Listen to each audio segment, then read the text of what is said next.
안녕하십니까. 할 수 있다 물리학원. 이번 시간에는 열역학의 기본 법칙에 대해서 알아보도록 하겠습니다. 자, 먼저 압력이라는 이제 물리량을 알아봐야 되는데요.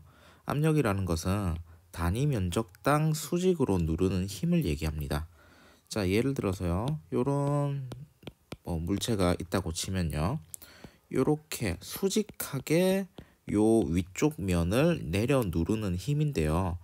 자, 내려 누르는 힘이 이제 일정하다고 하더라도요. 예를 들어서 조금 더 넓게 해볼까요? 요런 물체가 있으면요. 내려 누르는 이제 힘이 더 많이 작용할 수 있으니까 동일한 비교가 불가능합니다. 그래서 면적을 통일을 해가지고 단위 면적당 누르는 힘. 근데 누르는 힘으로 이제 하는 게 아니고 비스듬하게 누르는 힘이 아니고 수직하게 누르는 힘을 얘기합니다. 그래서 압력은 이제 P라고 나타내고요. 단위 면적당이니까 A분의 이제 누르는 힘이니까 F 이런 식으로 됩니다. 자, 그래서 이제 압력은 이런 식으로 정의가 되기 때문에 이제 단위를 알아봐야 되는데 힘의 단위는 당연히 뉴턴일 거고요. 면적의 단위는 가로 곱하기 세로인데 길이에 대한 표준 단위는 미터입니다. 그래서 미터를 두 번 곱했다 해서 제곱미터 이렇게 나타냅니다. 그래서 압력의 단위는 뉴턴 퍼 제곱미터라고 할 수 있는데 얘를 이제 파스칼이라고 이제 얘기를 할 겁니다. 그래서 압력의 단위는 파스칼 이런 식으로 얘기를 할 겁니다. 자, 그러면요. 압력이 이제 벡터냐 스칼라냐 그걸 이제 봐야 되는데요. 요렇습니다. 압력은 이제 단위 면적당 작용하는 힘이기 때문에 이런 식으로 나타내지는데 힘이라는 건 벡터량이에요. 근데 벡터량을 그냥 면적이라는 스칼라량으로 나누면은 이 결과물은 벡터여야 되거든요. 그래서 압력이 벡터여야 된다라고 얘기를 하시면 안 됩니다. 왜 그러냐면 이렇습니다. 압력이라는 것은요. 이제 이렇게 됩니다. 이렇게 이제 물 안에 이런 물질이 이런 식으로 들어가 있으면요. 이렇습니다. 이렇게 압력이 작용을 하거든요. 깊이에 따라서 이제 깊어지면 깊어질수록 압력이 이제 크게 작용하는데 이런 식으로 이제 작게 작용할 거고 크게 작용할 건데 요 압력이라는 게 방향이 하나로 정할 수가 없습니다. 벡터라는 것은요.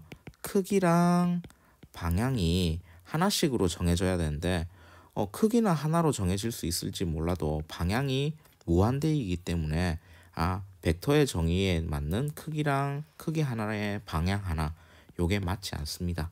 그렇기 때문에 얘는 어쩔 수 없이 스칼라량으로 정의를 하게 되는 겁니다. 그래서 이제 압력이라는 것은 벡터량이 아니고 스칼라량이 되겠습니다.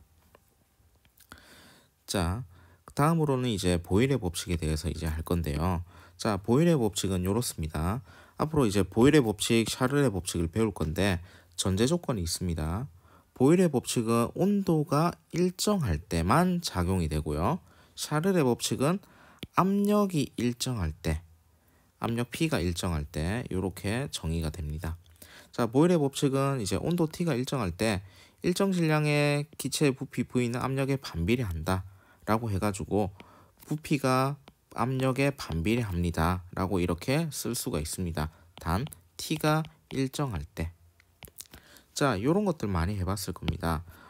주사기가 이렇게 있고 피스톤이 이렇게 있을 거면은 여기 손가락으로 요 구멍을 막고 피스톤을 눌러보면요. 처음에는 좀 잘 들어가는 것 같은데 점점 압축을 하면은 이제 잘 안 들어가지게 됩니다. 왜 그러냐면요.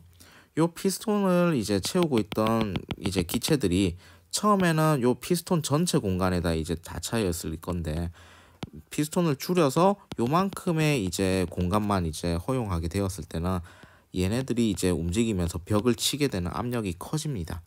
그래서 보일의 법칙은요. 압력과 부피가 반비례함을 이제 얘기를 해주는 법칙입니다. 자, 그 다음에 이제 샤를의 법칙은요. 이제 압력이 일정할 때입니다. 그랬을 때 이제 온도를 변화시킬 때 어떻게 되냐면요. 온도가 1도씨 상승할 때마다 0도씨 부피입니다. 0도씨 부피에 273분의 1씩 팽창한대요. 자, 그 말은 뭐냐면요. 이렇습니다. 풍선을 이렇게 불어가지고요. 냉동실에 넣습니다. 그렇게 되면요. 요 풍선이 이렇게 조금 이따 열어보면은 풍선이 이렇게 쪼그라들어 있을 겁니다. 왜 그러냐면요. 요 풍선이 이제 기체가 이렇게 들어 있을 건데요. 풍선이 이만큼의 부피를 유지하는 이유는요. 요 안에 있는 기체들이요. 요 풍선 요 바깥쪽 요거를 계속 이렇게 밀어냅니다. 그게 이제 압력으로서 이제 작용이 될 건데 이제 얘가 이렇게 밀어내는 건 전부 다 기체의 카이네틱 에너지, 운동 에너지와 관련돼 있는데요. 운동 에너지는 온도랑 관련이 있으니까 온도가 높으면 카이네틱 에너지가 높고 그렇게 되면은 요 풍선의 벽을 미는 이제 압력도 커진다는 겁니다. 근데 온도가 작아지고 카이네틱 에너지가 작아지면은 풍선이 이제 요 풍선 안에 들어있는 기체가 풍선을 밀어내는 압력이 감소하게 됩니다. 그렇게 되면 부피가 이렇게 줄어들게 되는 거죠. 자, 그래서 온도가 낮아지면요. 기체의 부피가 줄어듭니다. 근데 줄어들 때 어떻게 되냐면요. 0도씨 부피에 273씩 줄어든다라는 겁니다. 자, 그래서 요 식을 보면요. 그 섭씨 온도 T에 대한 식입니다. 그래서 섭씨 온도 T에 대한 부피를 이제 해보면요. 처음 0도씨 부피 V0가 있을 거고요. 그 다음에 0도씨 부피에 273분의 1씩 줄어드는데 요만큼 줄어들죠. 온도 변화에 따라서. 그래서 요 식을 정리하면은 요런 식으로 정리가 될 겁니다. 자, 그러면 보일의 법칙과 샤를의 법칙을 그래프로 이제 보면요. 요렇습니다. 보일의 법칙은 T가 이제 일정할 때 압력과 부피는 반비례 관계이기 때문에 이런 식으로 반비례 관계가 이렇게 보입니다. 그래서 이런 식으로 T가 일정할 때 부피와 압력이 커지면은 이제 부피가 작아지면은 압력이 이렇게 커짐을 알 수가 있습니다. 그 다음에 이제 샤를의 법칙은요. 압력이 일정할 때입니다. 그래서 온도가 점점 낮아지면 낮아질수록 부피가 이렇게 감소하는 걸 알 수 있습니다. 근데 감소하는 비율이 0도씨 부피의 273분의 1씩 감소한다라는 겁니다. 자, 근데 이런 식으로 일정하게 기체의 부피가 감소한다는 걸 알겠는데요. 그러면은 결국 쭉 끝까지 가보면은 마이너스 273도씨가 되면요. 부피가 0이 됩니다. 자, 그래서요. 부피가 0이 돼버리고요. 거기다가 마이너스 273도씨를 이렇게 넘어가 버리면은 마이너스 부피가 나오죠. 가능할까요? 네, 불가능합니다.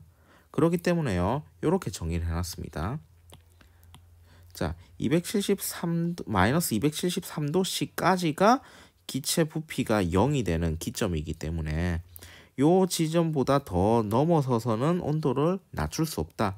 그래서 얘를 절대 영도라고 하고 얘의 단위를 켈빈이라고 적습니다. 켈빈이라고 적고요. 마이너스 273도씨를 0 켈빈으로 세팅을 하는 겁니다. 그렇게 해서 이제 요런 온도 스케일을 뭐라고 하냐면 절대 온도라고 합니다. 그래서 절대 온도는 앞에서 배웠다시피 마이너스 273도씨를 0 켈빈이라고 잡았고요. 온도 스케일은 도씨랑 켈빈이랑 동일합니다. 1도씨 올라가면 1 켈빈 올라가는 거 동일하거든요.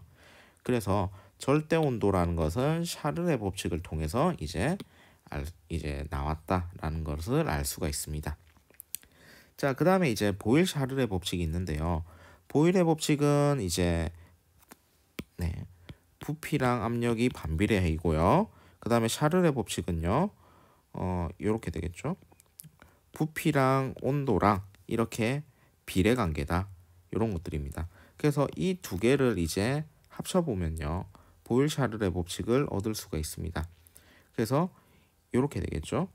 P랑 요 관계에서 보면요. 압력이랑 부피의 곱이 일정하다. 그래서 PV가 컨스탄트이다. 이런 것들을 알 수가 있고요.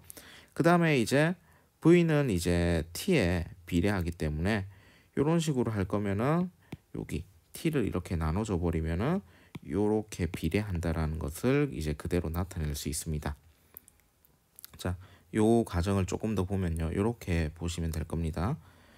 여기에서 이제 v가 t에 비례하니까 v는 kt 이런 식으로 되기 때문에 t를 이렇게 나눠줘 버리면은 요렇게 일정한 관계를 얻을 수가 있습니다. 자, 그래서 보일-샤를의 법칙은 요렇습니다.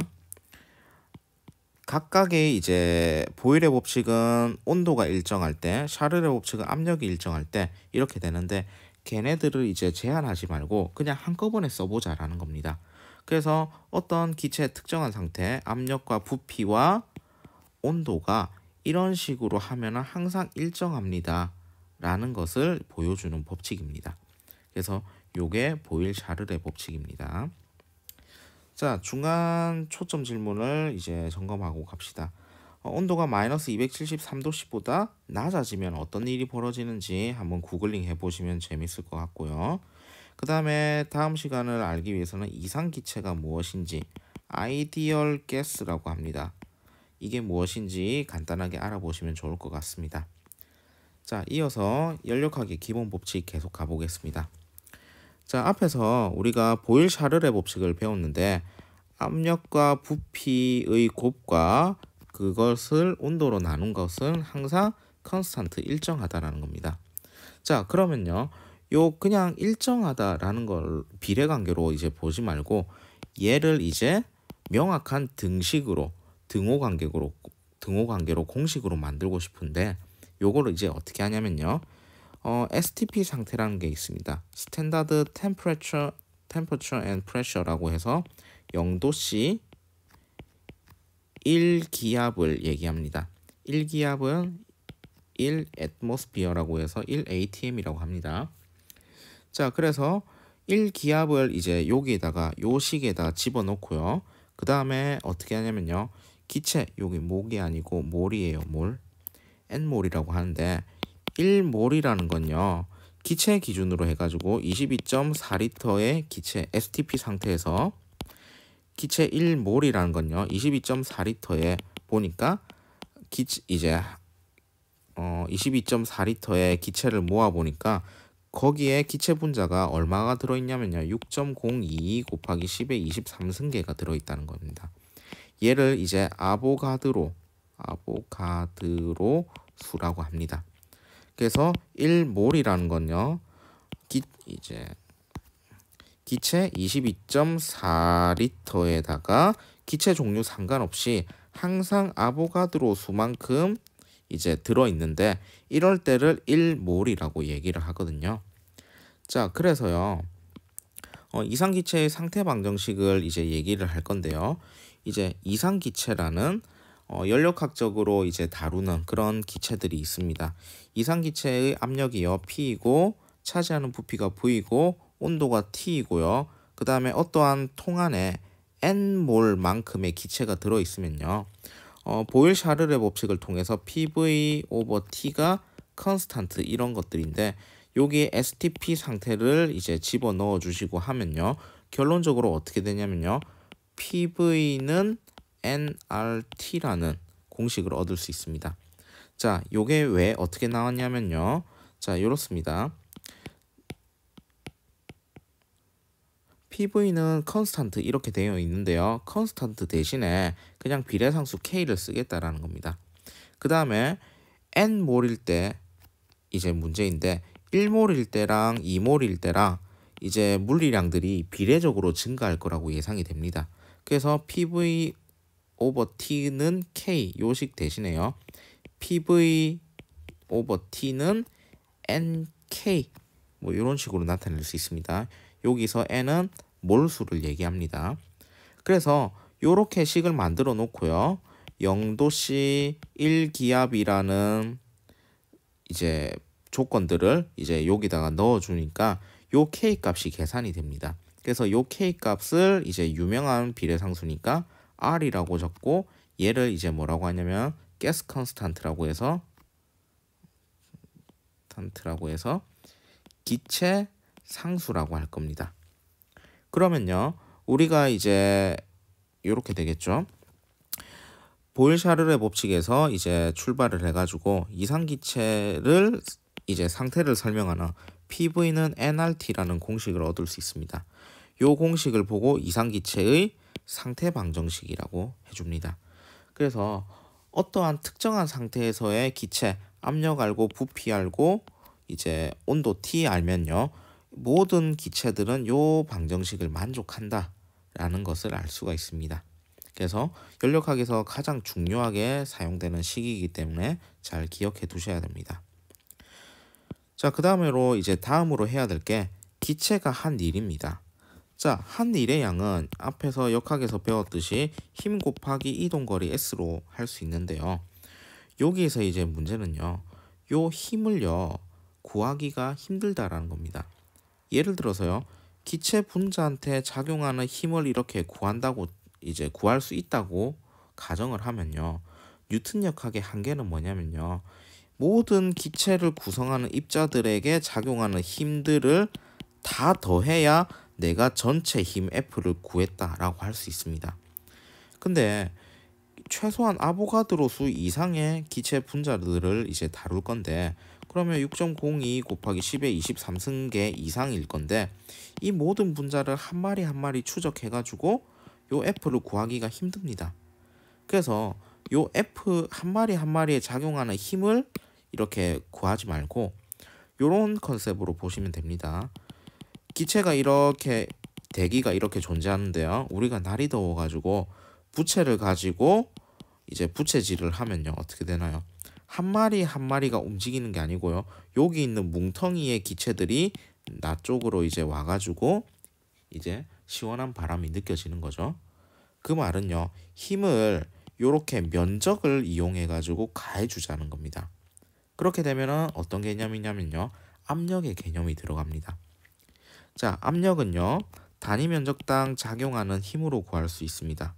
자, 근데 우리가 지금 일의 정의를 만족하기 위해서는요, 요 F에 대해서 구해야 되는데, 요 F 대신에 어떻게 하냐면요, 면적을 이용해 가지고 간접적으로 힘을 가해 주자라는 겁니다.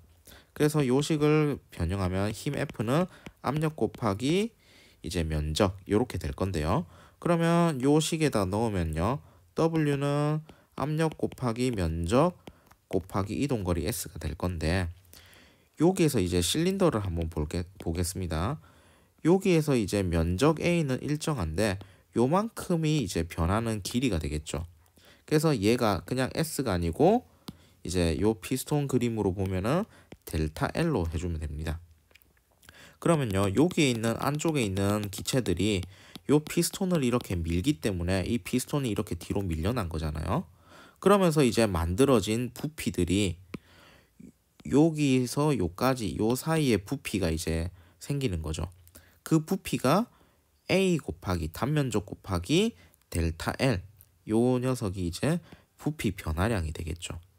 그래서 실린더에서 기체가 한 일의 양은요, 힘 곱하기 이동거리로 구할 수가 없습니다. 왜 그러냐면은 그 힘이라는 거는 기체 한 마리 한 마리에 작용하는 모든 힘들을 다 더해줘야 되기 때문에 그렇거든요.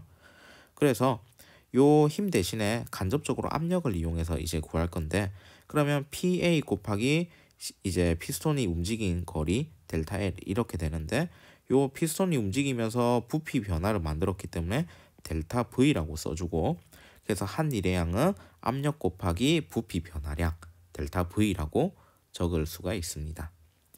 당연히 단위는 줄이 되겠죠. 그러면은 요 피스톤에서 부피 변화가 없으면 한 일의 양도 0이 되겠죠. 자, 그래서 이제 기체가 한 일의 양까지 이제 했고요. 그 다음에 이제 마지막으로 이제 내부 에너지에 대해서 하겠습니다. 자, 내부 에너지는 말 그대로요, 인터널이에요. 안쪽에 있는 에너지를 얘기하는데요. 자, 이렇습니다. 이상기체가 이제 가지고 있는 에너지들을 얘기합니다. 근데 그 에너지들의 종류가요 매우 다양한데요, 우리가 지금 다루는 거는 이제 단원자 분자의 이상기체이기 때문에 크게 이제 이렇게 나눌 수가 있습니다. 자, 먼저 이제 트랜슬레이션, 이제 얘가 이제 평행하게 이렇게 움직이는, 그냥 이 기체의 분자들이요. 얘네들이 그냥 이렇게 나란하게 평행 이동하는 그런 에너지들 한 종류가 있을 거고요. 그 다음에 얘네들이요. 뱅글뱅글 로테이션, 회전하는 요런 에너지들이 있을 거고요. 그 다음에 요렇게 얘네들이 이제 분자 사이에 인력으로 이렇게 결합이 되어 있을 건데 얘네들의 인력이 커졌다가 작아졌다가 하면서 얘네들이 진동을 막 할 겁니다. 마치 용수철에 달려져 있는 것처럼 이렇게 얘네들이 진동을 합니다. 그래서 얘가 이제 진동, 그 다음에 회전, 그 다음에 얘는 병진 운동. 요런 세 가지 타입의 에너지들을 하나하나 다 구하기가 힘드니까 걔네들을 한꺼번에 모아서 내부 에너지라고 얘기를 할 겁니다. 그래서 내부 에너지를 구하는 거는 매우 어렵기 때문에 물리학원에서는 이제 생략하고요. 요런 병진 운동, 회전 운동, 진동 운동을 다 뭉뚱그려서 내부 에너지라고 하고요. 그 다음에 그 내부 에너지는 어떻게 구하냐면요. 2분의 3 nRT로 구합니다. 여기서 n은 몰 쓰고요. r은 기체 상수, t는 절대 온도입니다. 유도하는 것들은 매우 좀 이제 교육 과정을 벗어나기 때문에 어쩔 수 없이 요거는 좀 외워주시면 좋을 것 같습니다. 그래서 내부 에너지는 2분의 3 nRT이고요. 얘가 만약에 이상 기체를 만족한다면 2분의 3 PV 형식으로도 구할 수가 있습니다. 자, 초점 질문은 이제 앞에서 설명했는데 압력은 왜 스칼라 물리량으로 취급되는지 다시 한번 더 찾아보시면 좋을 것 같고요. 두 번째, 왜 기체가 외부에 한 일은 W는 Fs로 구하지 않을지 거기에 대해서 생각 정리를 해보시면 좋을 것 같습니다. 자, 이번 시간에는 연력학의 기본 법칙에 대해서 알아봤습니다. 수고하셨습니다.